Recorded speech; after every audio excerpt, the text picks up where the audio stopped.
কোঠায় আন্দোলন হয় সারা দেশে ভাই, বাংলাদেশের প্রধানমন্ত্রী হাসিনা পালায়। 2024 সালের আজব এক ঘটনা,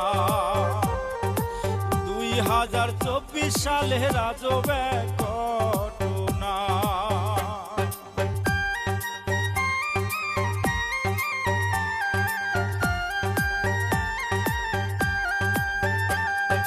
আন্দোলনে ছাত্র ছাত্রী নামিল মাঠে, সাধারণ জনতা ছিল তাদেরও সাথে।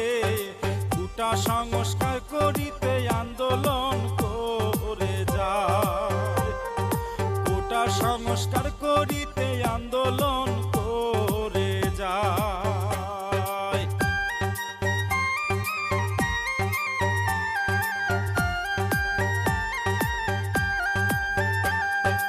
আন্দোলন মানিল না হাসিনা সরকার, বলে কোঠায় আন্দোলনের কি আছে দরকার।